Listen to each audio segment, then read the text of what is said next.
Well. Welcome, my Vatos Locos, to another installment of Vato Presents. It must be Saturday, is it? I don't know. I'm in Vegas. But welcome. If you've joined us before, then you know how this works. If you're live with us on Fireside, that's wonderful. Welcome. We'll let the wait time play. If you're not live on Fireside, then that means that we are streaming from YouTube or Twitch or somewhere else. Get the free screen cap. But we're either streaming, and in this is a video podcast, so you're welcome to join us live on Fireside if you want to connect me or hit me up on social media. You can go to paulvato.com, and then I will send you an invite. So thank you, folks. Thanks for being here. We're just waiting for our guest to arrive, who is Ray Buffer, actor, singer, live event planner. And I see that Ray has entered the room. If anybody wants to join us live on Fireside, please do so. It is an app started by Vato and Mark Cuban. Amazing for podcasts. Ray, I'm going to invite you up. I'm going to invite you to speak. Yes, Ray Buffer is the right one. And then we'll take off the wait bot. The music will end. And then we can begin our show. So, Ray, welcome, everyone. I'm just going to give it just a few seconds to let people get into the show.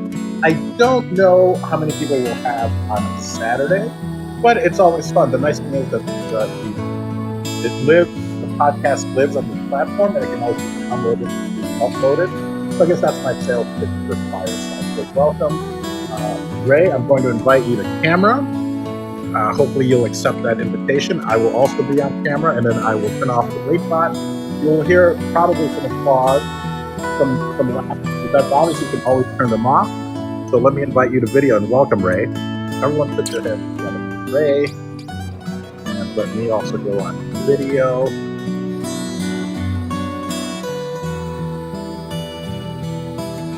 Turn on video. Welcome to the stage, Ray. Hey, am I sideways? Whichever way you want to go. Do you prefer sideways or up and down?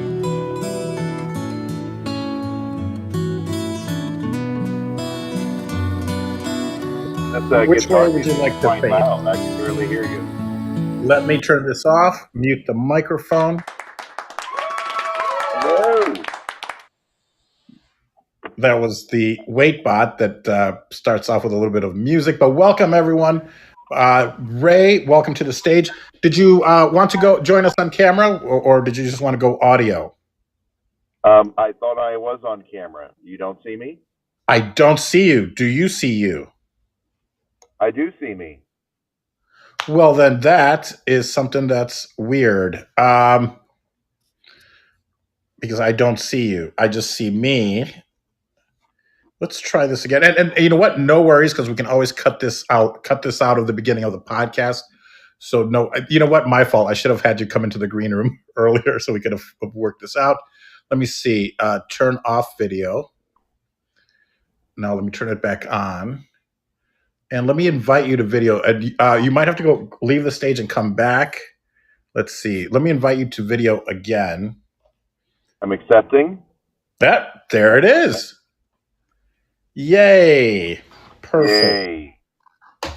I messaged you. I don't know if you got it, but I was running a little late. So I just pulled over so we could do the interview. Would you like to reschedule and come back and do it? Or are you okay doing it from your car? I mean... Well, I'm okay doing it from my car. I'm 10 minutes from home. If this is taped, I could do it from home. But I'm here now because I thought you were live. We are live, but you know, it's a great way to record it. So it's however you're most comfortable. I mean, because if it takes us an hour, do you want to sit there for an hour, or would you rather make it home? And I missed your. I'm cool. I'm very cool here. I'm as long as you're okay and the signal is getting through to you and the 5G gremlins are doing their job. Well, I can lean into the sunlight a little bit so you can see like some nice shadows. That's cool. Find your light, Ray. Find your light. There it is. Perfect. It is. Well, wonderful. All right. So you know what? If you're okay there, this is you. I mean, you're a voice guy. I don't know if you've ever done a voiceover in a car, but I feel like some people actually enjoy working in their automobiles because of the sound quality. Yeah. Well, I mean, it's acoustically nice, and it's if I have to sing something that's really loud, I'm more comfortable rehearsing it in my car. I feel like it's more confined than doing it in my condo or even in a practice room somewhere. I just feel like I'm in my own little bubble. No one, the world cannot see me or hear me as long as I'm inside my car.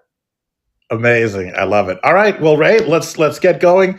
Hello, everyone. My name is Paul Vato, and this is Paul Vato Presents. We have a very special guest today, and his name is Ray Buffer, who's an actor, a voice artist, a voiceover artist, and a singer. Has a beautiful voice. So thank you, folks, for joining us. Thank you, folks, for joining us. We are live on Fireside. If you want to join us here, where you can see the video. If not, this will be uploaded to my regular podcasting platforms, which is pretty much all of them.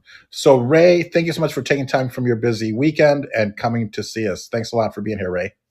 My pleasure. Thank you for your patience through my technical foibles. It was nothing. This is a newer platform, so I've had people go like, "Oh my god, I didn't even realize we were going to be on camera." So this is perfect. This was one of the least painful experiences. So thank you for making it pleasant and easy. Yes, you're welcome. I'm in my light now. Yeah, wherever you're comfortable, it looks great. The camera adjusts and it looks it looks great. However, whatever makes you comfortable. So welcome, Ray. And what's I was that? going to play host to you. How's your day going? You know what? This is wonderful. Thank you for asking. My day so far somewhat uneventful, which is always nice because I'm in Las Vegas. So any day that's not too crazy is always good. I've recovered fully from Cinco de Mayo, which is a Mexican High Holy Day. So, Yeah. But nothing too exciting happened. It was kind of low key. I've been trying to not be around a lot of people. But other than that, it's been a great day. It's warming up in Vegas, getting up to the 80s and 90s now. Oh, yeah. Vegas, when I first moved to California, Vegas was one of those places that I had to visit as a tourist, and I was just shocked, just the stifling 105-degree heat, dry heat. Coming from Florida, I was like, oh my God, I don't know how people tolerate this, how they live, but I guess you get used to it, right? Like anything. Right, just like anything, because Florida is no slouch when it comes to heat, but it's more humid. I mean, well, it's humid as opposed to Vegas, where I get it. People are like, it's a dry heat. And I'm like, well, an oven is a dry heat, and I don't want to be in there. I mean, Right. it'll hit 120. I've been around when it hit 120. Now I've had people come into because I had a cigar store inside Binion's Casino for about 10 years and or a little bit longer, and I remember one customer specifically. I was like, "Oh man, it's a killer out there. It's like 120," and he was like, "Oh, it's not that bad." I'm like, "Well, where are you from?" He goes, "Arizona." I was like, "Oh, okay, all right," because he was like, "Yeah, it was like 124 when I left Arizona." So I was like, "Okay." Yeah. So, but it's bad. I remember driving from when I lived in LA. We would make, of course, our yearly trek to Vegas. But one year I actually came 12 times.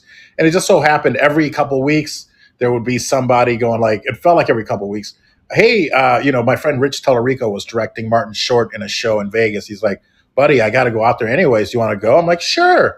And then you get back and then, 2 weeks later or a month later, somebody would be like, hey, we're doing a Vegas trip. You want to go? And the Matt TV folks and whatnot. And I remember we're driving, and we're in his. I think he had a Toyota Rav4. We're driving from, and we see that the world's largest thermometer, and it said like 112 or so, it was something crazy. And he looks at me. He's like, "It can't be that hot, can it?" We were roll the windows down, and man, it was just like an oven. We're like, yeah, yes, it is. Roll it back up. Like someone took a hair dryer on the most extreme hot setting and blew it at you, right? Right in your face. Yeah, it was that was exactly it, with just air blowing right in your face like from a hot air dryer. It could not have been described better, Ray. That's Yeah, exactly the that's exactly the way thing it was. about Florida, the thing about Florida is, you get like the sweat layer. It's like your natural biological air conditioner kicks in, and you create like this sweat layer that just follows you throughout the day. So once you pop that sweat in Florida, you're one with the humidity around you. It's like you just symbiotically blend into your surroundings. So you don't notice the humidity once you break that sweat layer. I'm from Chicago originally, and of course, we go from one extreme, the extreme of winter, to summer. And I don't think it's not as hot as Florida, but the humidity can also get pretty. I run hot as it is. I apologize as soon as I get on somebody's set and wardrobe, makeup starts working on me. I'm like, hey, give me some tissues, give me the little wax paper. I'll make sure I take care of myself. They're, oh, no, we'll take care of it. By the end, they're like, yeah, here you go. Because, it's, Yeah, the lights come on. here. They're like, take the whole thing.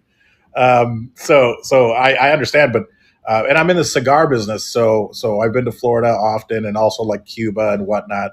So that humidity, it can be draining for me. It's like, at least for the first few days, like, why? Oh my goodness. Like, I'm just, I'm drained, but you're right. Once it builds up that layer, it's cooling, I guess. I guess that's the reason for our sweat, to give off the heat. Yeah, that reminds me of a story. One of the first movie sets I ever worked on, it was as a background extra. I was in Florida when I was in my early 20s. It was Ace Ventura: Pet Detective with Jim Carrey. And I know, I'm sure that he didn't mean anything by it, but there's a scene with him in the pink tutu and the white undershirt, and they kept doing the scene over and over again. And between shots, his armpits would get very very damp, and so there was a girl who was assigned to, like, damp dry him off between takes. And I think he, in a very Jim Carrey way, was like, "Where's my armpit girl? Where is she? Where's my?" And the poor girl was in tears, and I don't think he even realized it, but it was just one of those things, the movie magic and the dichotomy between comedy and real life and weather. It's just it's just an interesting moment in time that for some reason that story sticks in my mind. And that is funny. And you're right. I think he probably saw the humor in it, and he's in no disparaging her, but it is funny to go, "Where's my armpit girl?" Because that's what she's doing. I mean, so now I don't feel so bad when people come and have to wipe my sweaty Exactly. face. I There mean, you hey, go. See, whoops. I just wanted to make you feel better. That was the whole purpose. Thank you. You do seem like that kind of a person, Ray. So thank you very much for being that way. And so, speaking of Florida, that's where you grew up. It's my understanding, you grew up in Florida, and that's where you found your love of acting. Was it at an early age? You want to touch on maybe growing up a little bit? Your parents, did they have an influence on you? Yeah, I mean, all of that. I mean, I'm adopted, and I was the star of their lives. They the thing about adoption is, when someone adopts you, they really really want you. It's not a it's not a matter of, oh well, we weren't planning you, but we're gonna raise you and be happy with this change in our lives. I mean, I think there's a syndrome that adoptees have where they feel rejected, from the relinquishment of their birth mother. But uh, equal to that, I think I felt immensely loved because I was adopted by two people who really, really wanted me. And so I think there's a balancing issue that happens there, and I think somewhere in the psychology of that, I was like bolstered in my desire to enter into entertainment. Um, I got applause when I was the class clown. I got you know some degree of notoriety, or attention, when I did things that other people didn't have the confidence to do. And that just kind of like boosted me more and more forward into that kind of life. And I think music is what started it, playing the violin, then singing, and then that led to musical theater, which then led to theater and TV and film. So there's a progression in which I discovered things and kind of fell gradually in love with each of them. Amazing. I love what you said that because you're right. I believe adopted kids sometimes it's like, why didn't somebody want me? But then the opposite is so true. And I hope that you keep spreading that message, and maybe you do, which is it's quite the opposite. Like my parents didn't have a choice. They had to have me and keep me, I'm guessing. And whereas your parents sought you out and found you and raised you. So there's that much more love there, I guess. But what an amazing way to look at it, and something that I had never really even thought of. Now it can be oppressive too. I was an only child, and there were some things that went into them raising me.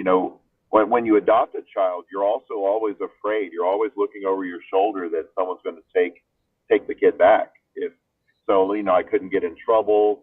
I couldn't drive my bicycle off of the block. I couldn't go on school trips unless they chaperoned. So there's an overprotective aspect of it too, because it's like, they wanted me so much, they also want to make sure they keep me, and so Sure. there's that kind of spills into the experience. Wow. Yeah. Yes. I would imagine that they were somewhat overprotective and maybe overbearing. And you answered my next question, which was if you have siblings. Uh, and I know that you tracked down, was it your biological mother? And do you want to touch on that and talk about that Sure. experience? Yeah, I mean, I was always curious growing up, and I always knew that I was adopted growing up. So, my parents didn't discourage me. But Florida is a what do you call it? Like a sealed records, closed records state. So you can't just go knock on the door of public records and get your adoption papers. I basically hired a private investigation company in the early 2000s, and after a few years, I heard from them, and they had, through whatever methods they used, they had actually acquired the original record. So it named my birth mother and her siblings and some of her parental information, her parents, and her interview at the time of the relinquishment. So, I had all this information I could read first and research. And then I decided, well, rather than fly to Florida, which is, she actually is 50 miles away from where I actually was brought up and raised. So, who knows if I actually walked by her at some point in my life and didn't even realize who she was. But rather than fly out there and knock on her door first, I decided to go to her eldest sister, who lived here in California, in North Hollywood at the time.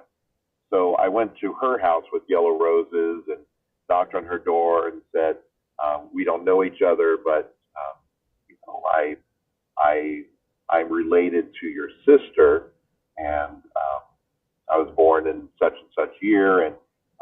And then her eyes just opened up, and she realized, oh, she knew something had gone on with her sister back then, but didn't know what it was. Now all the pieces of the puzzle were clicking together for her. And of course, she welcomed me in, and we sat down, we talked for about 3 or 4 hours. And she kind of gave me the lay of the land, like here's where the family's from, here's what happened to them, here's where they are now. And she agreed to keep a secret our meeting until I actually went out and met my mother. So that was very kind of her. So I did. About 3 months later, I flew out to Florida, did the same thing, met my birth mother. I think the biggest takeaway I had from the meeting is that she hugged me. She thanked me for finding her, because I think for a lot of birth mothers, it's true that, they have so many factors in their lives surrounding them, encouraging them to forget, encouraging them to move on with their lives and just turn the page. and I was the page that got turned. But in the back of her mind, there was guilt, there was sadness, there were feelings, there were unresolved. There was a need for closure, and I think that my knocking on her door gave her that. And we're friends today. We're I don't call her mom. I don't call any of my birth family by their relationship identity. They're just an expanded network of friends. But it's nice through that association to know more about at least the maternal side of my family, which I knew nothing of until that point. Did you call her first, or did you show up at her door with flowers? Really? Yeah. In fact, I said, you and I, we haven't seen each other since September 2nd, 1969. And her jaw just dropped. And I was prepared to catch her too, because I thought, well, maybe she might faint, but no, she was pretty. She took it in stride, but she just after that she said, "Can I hug you?" And that's when we hugged. Amazing. And you're a tall fella. Was she taller, or is she a smaller lady? And I don't know what I'm asking, but she was average height. I think she's about 5'5", 5'6", 5'7", somewhere in that area. I think my height may come from either my paternal side or a mixture of that and her father. Because one of the cool things, and I might over dramatize this a little bit, but one of the interesting things is that when I saw pictures of her father, he looked just like me at the same age. So I was knocking on her door at 32 years of age, and she had lost her father when he was 32. And here was a family of sisters who had very little to talk about and had not really spoken to one another in years. And because I was making the rounds, knocking on the doors, it brought them all back together, talking at least for a while about, hey, there's this new member of the family. So I thought that was kind of interesting. He passed away. He was a photographer for the Cleveland Pilots, and I guess his plane crashed, and they lost their father just in an instant, and they kind of, as older teen girls, they just kind of spread out and moved out on their own and didn't have a lot of contact. But once I knocked on my birth mother's door and had that meeting, I was actually singing with the Mantovani Orchestra that Christmas. And so that tour up and down the East Coast brought me through some very small towns in Ohio, where it just so happened that 3 other aunts lived. So I used the tour to go through and actually meet more members of my maternal family. They threw me a big dinner, and it was very nice. Again, we're all friends now, but it's kind of interesting how those elements just kind of fell into place. Lots of coincidences. So maybe there's some meaning behind it, but that's for wiser men to figure out, I guess. Wow. Well, what an amazing origin story. I mean, it's very, very moving and inspirational and whatnot. So you mentioned this orchestra, which then leads me to, I know that you have an amazing voice, and I'm not going to ask you to sing or anything, because if people want to hear some of your work, you've got some very interesting projects. So first of all, what is this orchestra? It's a traveling orchestra, and what kind of music is? Yeah, they'd been around for a number of years. Mantovani he was a musical arranger. Probably your parents, my parents had a few of his albums under their Victrola. It was his claim to fame was it was like it was with heavy strings, kind of a continuum kind of sound, where it was like hard to detect the bowing of the violins. It was just like a continual bowing. So very lush strings was kind of the signature. And it was kind of a pop orchestra thing. So he would do, arrangements of classical pieces. When we did this Christmas tour, it was mostly the orchestra playing their pieces, but maybe for 4 or 5 songs, there was an octet of singers, which I was a member of, that would sing Christmas music with the orchestra. And it was a bus and hotel kind of thing where different town every night, you know, sleeping on the bus, you know, checking in, checking out, checking in, checking out, just 3.5 weeks of continual moving up and down the coast. But I did that for a few years. Usually happened every couple of years we'd have a tour, and I think I did that for 3 tours. But it just so happened that they were going right through these little small towns in Ohio that I had relatives in. So it just magically all took place that one year where I met my 4 birth aunts and my birth mother all in one fell swoop.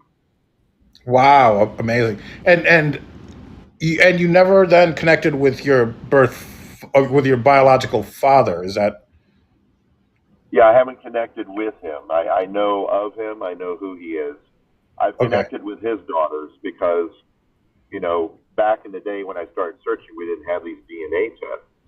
But in the last few years, I had submitted my genetic profile to 23andMe, and I guess in 2018 I got a hit, and it was names that I didn't recognize, names that I didn't associate with my maternal side. So I was like, oh, well, maybe this is the answer I've been looking for on the paternal.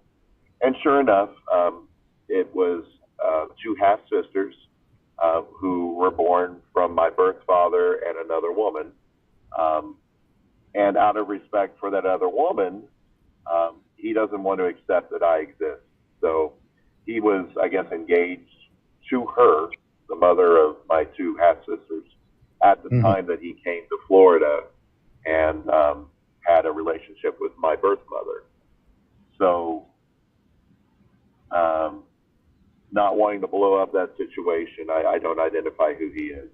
But I am cordial with his daughters, and I never thought I would have 2 half sisters. Ironically, my birth mother, going back to her in Florida, after relinquishing me to adoption, she got married 6 months later and ended up adopting 2 children. Wow. So she Int- has 2 children that aren't genetically hers, but that she adopted after sure. relinquishing me. So that Wow. compounds a lot of the emotions, I think, too. Sure. Sure it does. Sure does. But it sounds obviously, everything that happens brings us to where we are now, and I'm sure you've gone over that, and it sounds like they were very inspirational and brought you up to you know to let you do what you're doing now, which it looks like this is something that you love, and it sounds like they were maybe very encouraging when you were growing up and getting into, because it's not always easy to for parents to go like, yeah, of course you should be an actor, unless they're actors or know the life. I come from an immigrant father, and it's kind of like, even, and he passed away uh, maybe 2006, I think. So somewhere around there. So he started to see a little bit of the success, but not a lot of it. But I don't think even to the end he didn't really even get it. It was just like, oh, even when I went into business for myself, he wasn't very encouraging. So this is wonderful that they were able, that you had supportive parents that, I don't know, allowed you or encouraged you. Yeah, thank you guys, thank you. Encouraged you to do that. Yeah, very much so. I think that it's interesting. I mean, yes, they loved me very much. They were very encouraging. But I also think, and I think a lot of kids identify with this, I think the smothering aspect, the overprotective aspect, is also what drove me to stay after school. It is also what drove me to kind of try to have a life outside my bedroom.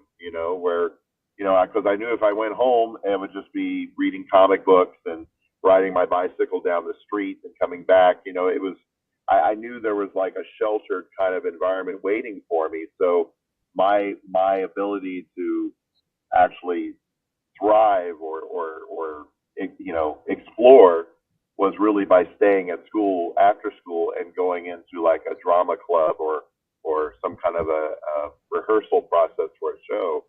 So yes, they supported, but they also kind of like drove me into a direction that allowed me to become more independent. Does that make sense? Yes, yeah. It makes perfect sense. So this started in either like grade school or middle school, and then went on to high school as far as the performing. And when did you decide that, hey, this is what I want to do? Um, I'd say probably in high school. I think I probably had a few epiphanies. You know, I didn't go to a performing arts high school. I just went to a regular public school. But luckily, each year they had a school musical. So the first 2 years, I kind of introduced myself to musical theater and played supporting roles. And my final 2 years, I ended up getting lead roles. And so I think experiencing that responsibility, that work ethic, um, getting applause, realizing that my hard work could result in an experience, and that's a shared experience, that other people rely on you, you rely on them, just all of that at one time at that young of an age. I think it built a lot of character in me that I then carried forward and decided, yes, I'm going to go to college. I'm going to major in musical theater. This is what I want to do. So, yeah, I would credit those years in high school. Wonderful, wonderful. And you did then go to college in Florida. Am I correct? And Yeah, then I major. stayed in I stayed I stayed in Boca Raton. I went to a JC in Palm Beach County for a little bit, but then I popped over to Florida Atlantic University. And while I was there learning, I also began working and getting my points towards my equity card and working in professional theater. So it was kind of like a learn to work and also, learn while at work, and then filter that back into my education as well. So it was a very nice kind of give and take relationship. I was very tired, but I did get through it, and um, I got my equity card working dinner theater in Boca Raton. Working these long, like 4 to 5 month contracts, and um, from there I just carried that into working contract to contract at various theme parks and regional theaters. I eventually moved to Orlando actually for the final 5 years that I was in Florida, and then in 1999 I popped over to California, and I've been here ever since. That's wonderful. We I think we showed up almost around the same time because I showed up in a little bit after you, maybe in like 2000 from Chicago. But without that extensive and beautiful, musical theater history and acting, I came to the world, thank you, the world of improv. And you know what? Let me thank everyone that popped in. Thank you guys for being here supporting. I know Deborah is a big person in. I don't know if you know Deborah Barsha, but if you don't, you guys should know each other. She's in New York, and she is in Tina Turner the musical, and I'm probably not saying that correctly, but she has a wonderful history in musical theater and in New York and whatnot. And our friend Rocksteady from Australia, and Woody and Goody, thank you guys so much for being here and spending some of our Sunday, because I don't know even what day it is in or our Saturday. It's probably Sunday already in Australia. So thanks, Rock. Thanks for being here, and Deborah, um, and of course Woody and Goody. So did you go out there with a gig to LA, and did you do anything in Florida as far as for television or film, and then go like, yeah, okay, what was the impetus then to move to LA, or was that just like the natural progression? There are times in your life where you just coast and glide, and I was at a point in '99 where I was kind of just gliding, and I was married at the time, and my ex-wife, then wife, was working at Walt Disney World, and they promoted her to a job at Walt Disneyland. So the relocation package just picked us up and moved us out to California. And I was just of the opinion that I was going to be supportive and I would reinvent myself. I'd figure it out once I got here. And that was a little bit pie in the sky, because I got here and none of my network was here. I didn't have that musical theater, connection out here. And what I could see of the theater scene out here was it was mostly older celebrities from TV and film that were being asked to do a show, and that was mainly the kind of theater scene that I saw, at least from the surface, when I first arrived. I'm like, well, there's nothing there for me right now. So I had to start doing the background work and just work my way into TV and film. And, I could, because I was equity already, I could have joined SAG right away, sister union rule. But I decided to wait because we were still using Thomas guides back then. And I didn't know California. And if I'm being told to be in, Sherman Oaks at 5 a.m. on Chelsea Circle, there's 15 Chelsea circles in my spiral bound Thomas guide, So I'm like, well, I'm going to stay non-union, make my $57 a day. And that way, if I screw up and I go to the wrong Chelsea Circle, it's not going to follow me. It's not part of my professional life. So I did about 6 or 7 months paying my dues until I kind of got the feeling that I kind of knew where I was going, and then I joined the union. And I made some inroads. I did a gig on Curb Your Enthusiasm, and I thought things were going to take off. And unfortunately, I think when you think things are going to take off, they don't. And so I kind of went back into survival jobs for a while and flip-flopped for a few years. So from 2005 through about 2007 or 8, I was doing survival jobs. And then I kind of got into the backside of the arts. So I worked in marketing for the Laguna Playhouse out here, and then I did some work as a general manager for Long Beach Opera, so I could see more of the business side. And then that kind of inspired me to go out on my own and start my own theater company, the Relevant Stage, which ran in the San Pedro area from about 2008 through about 2011. And then I moved to Long Beach and started another company with a partner there called Art and Relation, which ran up until just before the pandemic. And it was in about 2018 that I decided, well, I'm a little tired of producing and directing, and I think I'm going to go back to seeing what I can do as a performer. And I started booking a lot of commercials and steadily working in TV and film throughout the pandemic, actually, which a lot of my friends were not doing. And for some reason I was. And the self-tape thing I found very invigorating because I could audition, for several things in a day as opposed to just picking one thing to drive to, and spend my day waiting to audition. So I kind of thrived through the pandemic, and it's gotten me to the point now where I feel like I've got a pipeline, I've got some momentum, and I'm just trying to keep building on that. So that's my long answer to your question about how I moved to California. It's a perfect answer. That's wonderful. I mean that's part of your journey. And I remember the days of the Thomas. Back in my day, we needed a Thomas guide. Yeah, where same thing. I remember getting lost. We went up to Agora Hills to watch a band play who may have been Styx, I think. All right.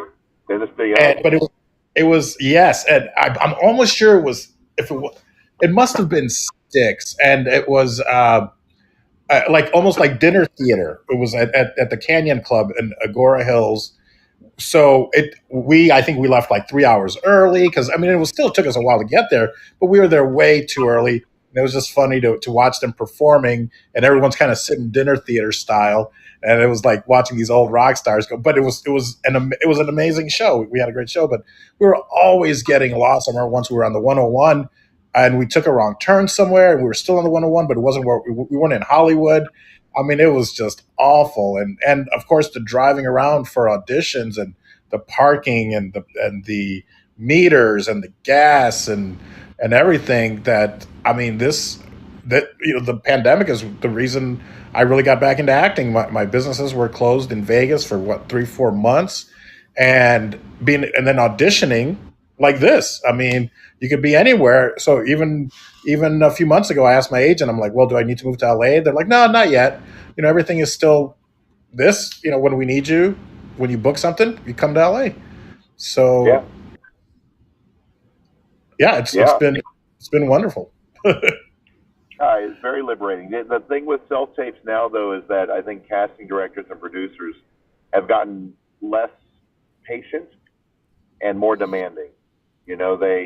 They want 30 seconds of this. They want a full view of that. They want you, against a blank backdrop, and you have to have good lighting, and you have to have your costume on, and it's like they want all these things that you might not have given them had you just driven there and walked in for a taping.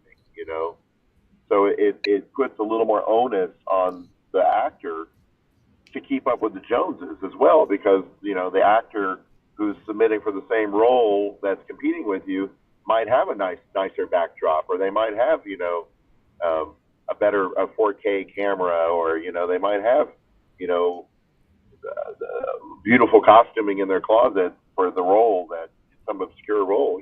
So it puts more pressure on us, I think, now that we've gotten used to self taping to up the quality, up the ante.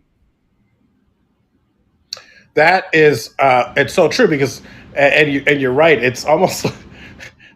I hope no casting director hears this, but they're almost hypocritical because when we go into their office, there's shit in the back wall. There's posters. You're in a room.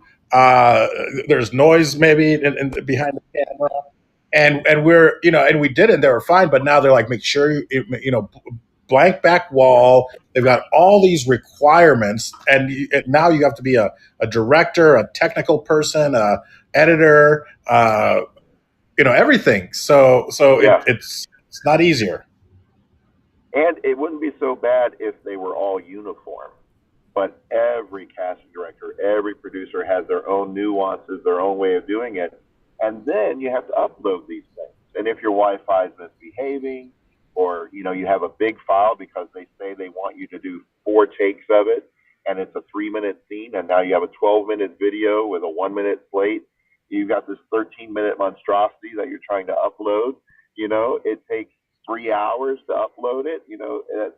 It's almost to the point where we're back to driving on the 101 and parking and going in and doing 1 audition a day as opposed to 7. So hopefully there'll be some balancing out as we move forward. But I don't adhere to all the rules. Sometimes I just say, well, if you want this by, and also the deadline.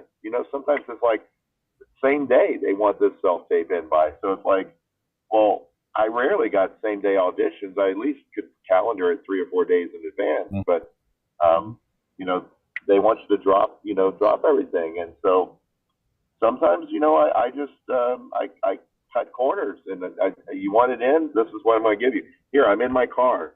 Here's the audition. Here, I'm reading the sides. And it's better to do that, I guess, than to miss it completely. So, and I booked jobs from that. They'll say, "Oh yeah, we saw exactly what we needed to see." I'm like, "Well, okay, good, thanks." And that's what it should be about. It should be about the work, not if you're lit properly or if there's a poster in the background. It should absolutely 100% be about the work. And it can be deceiving because, if I've got the ability to do this, 10 times and then pick and choose the best one, am I able to deliver that when I get to set? I mean, I'll bet that they've hired people that were amazing on tape, and then all of a sudden they get on set and they can't carry their weight. Whereas when you're in the audition live, you can't hide that. They're like, okay, yeah, they brought it and they did great, or no, can you imagine if we have this person on set? No, thanks. So That's an excellent point. Yeah, and it's so I think there's more competition because everyone can do it until I'm happy. Then I'm not going to send it. So Yeah, I We'll think it's become see. a little more of a cattle call now too. It's like everyone send us a self tape in. It's like rather than okay, we only want these 7 people to send us a self tape because Mhm. we've ruled out the other 93 people. But now it's like 100 people. So it's like okay, and then what? Do they only watch the first 5 and they find the one they want? And they don't watch the other 95 because they got their tapes in a day later. You know, so Right. it's a numbers game still. That's it. That's it. I mean, I feel like we can all do the job, but it always comes down to what are they looking for. So, but I love that you worked on Curb. It's one of my favorite shows. When I read into Jeff Garlin before Curb came out, so it must have been I must have gone back to Chicago, and we were at the Second City, and I was in the cigar business. So I remember I gave him a few cigars, and we were just smoking. And he was like, "Hey, I'm going to bring you in on. I got this show that we're doing. It's an improv show." And I was like, "Oh, okay." So I remember I sent him my headshots. And I think every time I see him, I'm like, "You still got my headshot?" And he goes, "Yeah, I still got it." Got it. Yeah, it's right here. It's in the bathroom. I look at it every day. I'm going to send him some more. But so I've not done Curb, and then all of a sudden it's like, oh, the show's over, and then all of a sudden, what? It's back again? But that's wonderful. I saw the old clip of you on Curb, and fantastic, man, and so appropriate being in theater and then playing a stage manager. Yeah, I was booked on that actually as a featured extra, and one of the ads, second AD, came up to me and said, "We heard that you're actually were a stage manager." I'm like, "Yes, yes, I am. Yes, I have worked as a stage manager." And he said, "Well, we have someone that wants to meet you and talk to you about something we're thinking about for the show." I'm like, okay. So he takes me, and then we go through backstage area. Then I get to a trailer, knocks on the door. Larry David pops his head out of his trailer and says, "So I hear you're a stage manager." And I'm like, "Yeah, yeah. Okay, looks good to me. Bring him on." And so, so I shook his hand, and that was that. They signed me to like 3 or 4 episodes, but really only that one scene that is one you probably saw is the one that actually made it. Because I think with a show like that, it they know where they're going, but it's not scripted. And I think the editor writes the show once they get all the pieces together. So fortunately, that piece that I was in made it in, and other pieces I was in didn't. But yeah, I was in episodes with David Schwimmer that I've never appear in. I got to meet Mel Brooks and had a scene with him. Never appeared. But the premise was they had me acting as the stage manager for the producers, which was the show within the show for that season, because Mhm. they were in rehearsal to do the producers. So yeah, it was nice to have a steady gig, and I still got paid for it, and I still get the residuals, but only one really good scene to show for it. But I thought at that point with all that work, and of course before something comes out, you're thinking, oh my God, I'm all over this thing. When it comes out, people are going to recognize me from the street, and then only that one scene comes out. So that's why I said I thought things were going to take off, and they didn't, because I think had I been in more footage, maybe I would have had more momentum and more to build on. But it was what it was, and it was great to have that experience. And were your lines improvised? Pretty much everything that you did, where like it's my Yeah, understanding. Yeah, they give you a script with, this is what your thing is. Here's Larry's thing, but now, yeah, just go ahead and improvise it. yeah. The only scripted line I had was, "Okay, everybody, we're back. Let's take it from the top." And then Larry David improvised to me, "Okay," and now I say, and then the scripted line is, Larry, you start from stage left," and then he improvised, "Oh, is that my left or the audience left or what left?" And then I just improvised back, "It's your left right now." And so that was the big piece that got kept in, that people do sometimes still recognize me for. But it was a hybrid. Some of it was outlined and scripted, and some of it was just reacting to what you hear. Improvising. Wonderful. And then Saying yes. Yes, and it's all about Saying yes and. Yes and. It's our improv background. I studied in Chicago at Second City and Improv Olympic, and I just interviewed Susan Messing, who is an improv teacher from Chicago, and she was my level 3 teacher, I think, back back when I studied there back in the 1900s, and we had a great talk and chat. And yeah, it's about you agree and you keep going and you build these wonderful scenes. And you're 100% right. It's the show's written by the editor, and I watched an interview, and that's exactly what was discussed. The same editor used to do other shows where it's basically not improvised, and here's what we're doing. They know the lines, and now you just edit it and put it together. He goes, Curb was way different. It was about, he was basically writing that story, and then Larry would have final approval, but you write the story, and so who knows where your parts when they end up on the cutting room floor. But, yeah, it'd be nice but to you're have on a it. DVD extra somewhere. But yeah, it's good. It's a moment in history. But yeah, it was nice to do. Wonderful. And so, yeah. No, go ahead. I was just going to say, from there, that's what led to me going back to doing the survival jobs. And then eventually working my way into musical theater again, producing, and then finally back into pushing myself out there, getting a good manager, getting an agent, and just plowing ahead. The idea of taking baby steps every day, just doing incremental things to just push things forward, knowing that every day I'm doing something. And it just may be an iron in the fire that I forget about and that pays off 2 weeks, 2 months, 2 years down the road, but just always doing a little something to push things forward. I love it. That's such great advice and words to live by. And I've seen also some of your work in commercials. Yeah.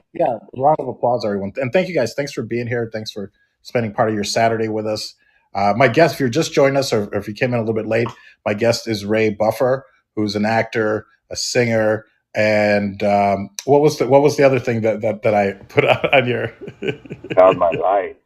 You found your light. It's very spooky light now. I don't know. Where did you leave off? Speaking of spooky, you've played Frankenstein, a very emotional. Is the right word emotional? A very yeah.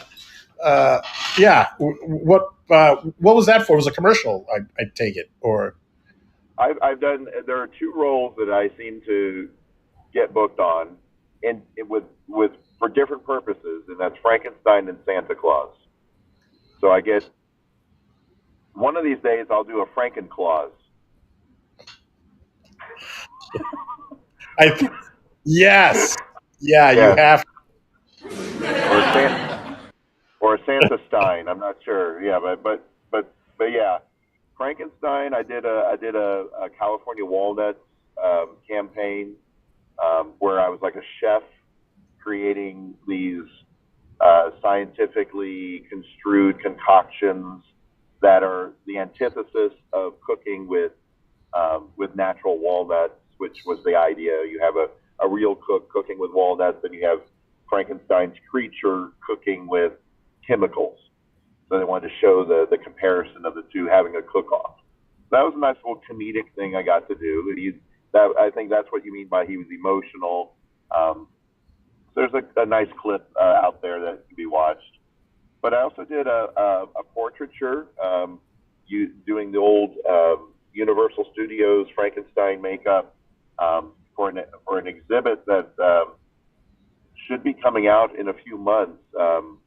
And the artist Anastasia, she picked emotions and then uses like the Mummy and Dracula and all of the Universal monsters to represent these different emotions. So like Dracula represents gluttony, Frankenstein's creature represents depression.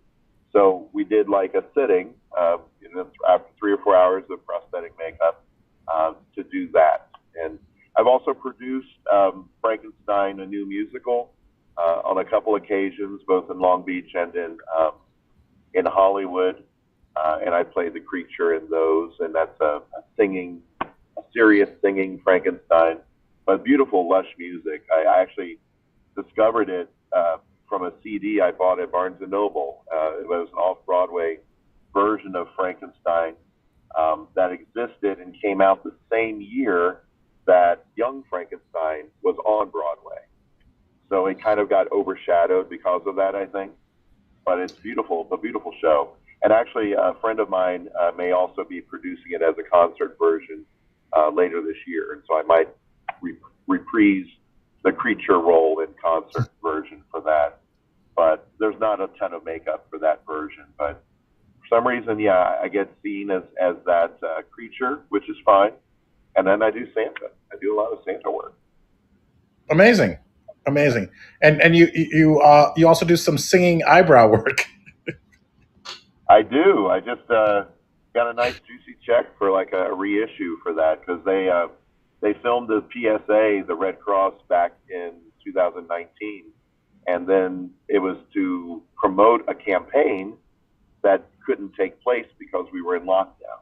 So they just had to stick it on the shelf. And now 2 years later, they decided, okay, now we're going to do the campaign, and so they pay you the money all over again, but you don't have to go refilm it. So that was nice.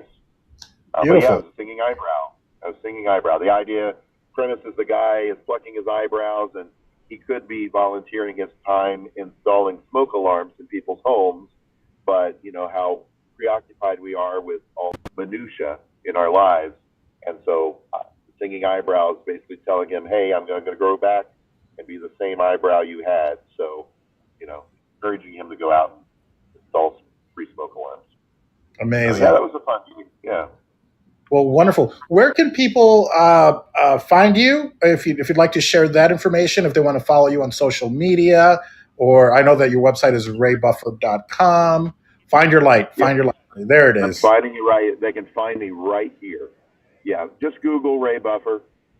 You can also go to raybuffer.com. I'm on Instagram as the real Ray Buffer, because there are a couple of not real ones pop up from time to time. I don't know. I don't think I've become that famous that anyone needs to create fake accounts, but for some reason I'm seeing them. So I am the real Ray Buffer. And yeah, IMDb or Facebook. Just type my name in the Google machine and magical things will happen. Amazing. So that is wonderful. Anything that you'd like to promote? Is there something that you can talk about that you'd like some kind of call to action, if you will, that you're looking for people to support you with? Yeah, I mean, I have a few gigs on the horizon. I'll be playing Judas in Godspell in a production for a friend for one weekend only in Buena Park, California, sometime in August. So I'll be looking forward to doing that, because it's a role I haven't done before, and it's been probably 4 years now since I've actually done some stage work. So it'll be nice to wet the whistle again. Next week, I'm going back to Melt Pictures to shoot a video game character named Rusty in State of Survival. We shot some footage before, but it couldn't be used, and so now they've asked me back, and I get to put on my biker gear and get a little fake beard going on and be all macho. So that'll be fun. Other than that, you know, I attended a screening today for a student filmmaker at USC, where I did a voiceover for an animated bear, and I got to see some excellent filmmakers there at USC. Just really some remarkable work. So I would just leave you with the idea that, you know, I'm typecast a lot as a big guy, but when I can take different kind of roles, even if it's by doing student films, I will do them, because it gives me diversity. It also gives me exposure to the filmmakers of tomorrow. And, sure. And along those lines of baby steps, those are irons in the fire that might pay off a couple years from now if I get a phone call saying, hey, you did my student film, and now I'm a big budget director and I've got a role for you. Never know. That is an amazing and wonderful way to look at it, because that is true, and they can use the help. If it's something that they're just starting out their careers. But you're right. I mean, these are the future filmmakers, producers, directors of the future. So I think planting the seeds now, it's the right thing to do, and hopefully then you get to work with them. And I hope that we get to work together someday, because you are fascinating. You have such great range, because I've seen you without your beard, I've seen you with your beard. You make a great cowboy. Thank you. Yeah, let's give it up for Ray Buffer. For So the much very rain. shy Ray Look, I'm Buffer. completely different now. Yeah. Yeah, well, Oh, you need to come out to LA. So when you do, I'll drive you down the 101 and drop you off somewhere. perfect, perfect. I hope that maybe we can share a beer. I saw some of you do. What do you do? Hot tub beer time or Yeah, beer? I have a little hashtag. There's no real purpose behind it. No one sponsors me per se yet, beer companies. But yeah, I do like a hashtag raise hot tub beers. So the hot tub is my office. I do all my casting submissions from my phone while I'm in the hot tub, and I will enjoy a different beer every day as much as I can, and throw a shout out to that brand and take a picture of myself enjoying it. You're onto something there. You have something there. So that is such a great idea, and I hope that somebody picks up on you and says like, hey, we need this guy to be one of our brand ambassadors. Maybe I should do a hot tub podcast. I think you should. I mean, I would consider doing it here on Fireside. I could join you. I mean, I have a community hot tub. I'm in a condo, so I could I don't know, waterproof my phone and join you in some kind of hot tub conversations. I'm even wearing a cigar shirt. I figured you're from Florida, Wow. so there might be some, has a little cigar pocket on the side. So maybe we can have a cigar, and I don't know if you smoke or not, but we can have a cigar, share a cigar, and some beer. What's your favorite? Do you have a favorite beer, or would you rather not? It's going to be sad for me to say, but I actually enjoy Miller. There's an I saw that. aftertaste that Miller. Yeah, go ahead. I agree. I mean, what really got me fascinated, because I saw one that said Miller High Life, which is the champagne of beers. Yes, I actually it was cheap, and it has a nice peppery aftertaste that I can't find anywhere else in any other beer. And I actually went to an Oktoberfest with a friend in my early 20s and had a beer there that I just really enjoyed, and I never could place what it was. And I've been tasting all these beers ever since. And I go and have a run in the mill Miller, and I'm like, there it is. There's that. It was a Miller draft I must have had at Oktoberfest, and that's what I've been tasting ever since, or seeking. Isn't that weird? Is there a Miller beer and then a Miller High Life, or is they all share that same aftertaste, whatever it is. I don't know enough about beer making to say what causes the taste, but whether it's Miller, Miller Lite, Miller Genuine Draft, Miller High Life, Miller anything, all of the Millers have this thing at the very end that no other beer that I found. Maybe Coors almost had it once, but really I haven't really found it in any other beer. I don't know what it is. It could just be some weird thing that only I taste, that is some culmination of carbonation and my tongue. I have no idea what it is. It could be unique to me, but maybe someone who's watching this and now or in the future will be able to tell us what that taste is. You know what?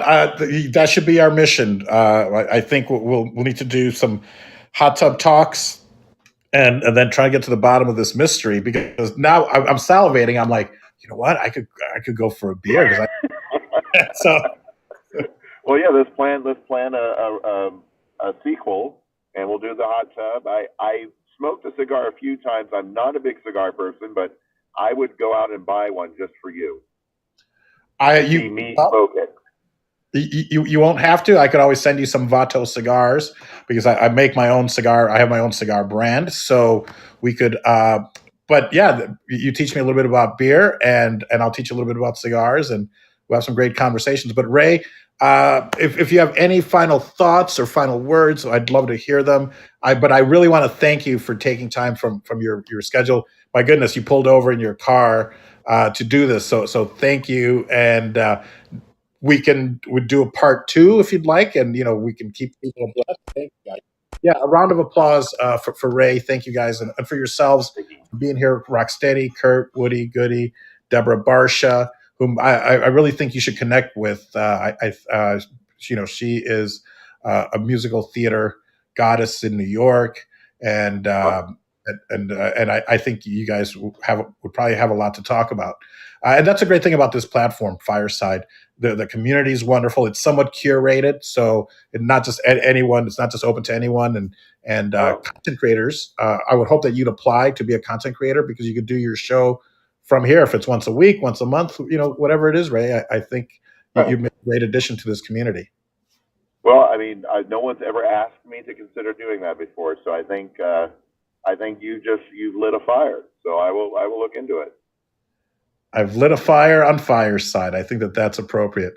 So, Ray, any final thoughts, any final words? And I know that people can find you at raybuffer.com. And, of course, just Google Ray Buffer if you want to connect with him and follow him on social media. And I'm at Paul Vato, paulvato.com or vato.tv or y.at/theaterface, film camera, smirk, crying, laughing emoji, which that sounds ridiculous now that I said it. It's better to just go vato.tv. So that's why that thing's probably not going to work. Yeah, I don't speak emoji yet. But if you type those, it's really hieroglyphics, right? We're just basically digressing to Egyptian times now with emojis. That is 100% right. We've gone back to where we started. We've gotten rid of the alphabet, and now it's like you can find me at these emojis. You type those in, and there's paulvato.com. So yes, I'm sorry to interrupt, Ray. Any final words or thoughts? And if not, then thank you so much for being here. No, just thank you for having me. It was a pleasure to get to know you, and I look forward to getting to know you better. Thank you. And likewise, and folks, thank you guys. How about a round of applause for Mr. Ray Buffer? Thank you so much for being here. And we look forward to again. Find your light, Ray. Find your light. There it is. I'm going to invite the I'm so blinded. You can't look right into the sun. Bad. Thank you, Paul. Ray, you're very welcome.